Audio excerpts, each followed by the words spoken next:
29 August 2025ला Azad मैदानात मनोज जरांगे पाटील येत आहेत. त्या संदर्भात आमदार रोहित पवार यांच्याशी संपादक महेश पाटील यांनी साधलेला संवाद मराठा आरक्षणाविषयी. रोहित दादा, 29 ऑगस्टच्या मराठा आरक्षण संदर्भात तुम्ही काय तुमचा विचार आहे? एक तुम्ही समजून घ्या, कोर्टामध्ये टिकणारं मराठा आरक्षण आपल्याला जर द्यायचं असेल तर आपल्याला काही झालं तरी पार्लमेंटमध्ये जावं लागणार आहे. पार्लमेंटमध्ये जाऊन 50% पुढं आरक्षण मर्यादा ही आपल्याला वाढवावी लागेल. आज आपण 45 वर्ष वाट बघतोय.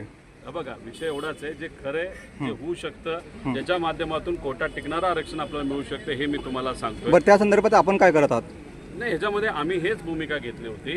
या सुप्रियाताईंनी सुद्धा, तुम्ही जर पार्लमेंट मधलं भाषण ऐकलं तर हेच त्यांनी भूमिका घेतली होती. आणि आमच्या सगळ्यांचं मत आहे की सर्व पक्ष बाजूला ठेवा, सगळे एकत्रित या. हे सामाजिक कार्यकर्ते जसं जरांगे पाटील भाऊ आहेत, हे अशा सगळ्यांना घेऊन आपण प्रधानमंत्री साहेब, जर मराठा समाजाचे नवे एक मुख्यमंत्री होत आहेत, बरोबर आहे, तरी आपल्याला इतक्या वेळ का तात्काळ बघताय? बघा, तुम्ही मला आज पुढचं नाही तर आजचं विचारलं तर मी नक्कीच सांगू. बरं, आजचं सांगा. आधी काय झालं हे मी नाही सांगू शकतो. बरं, आता आरक्षण आपल्याला द्यायचं असेल तर आपल्याला पार्लमेंटच्या माध्यमातून नक्कीच मिळेल, जे कोर्टात टिकू शकेल.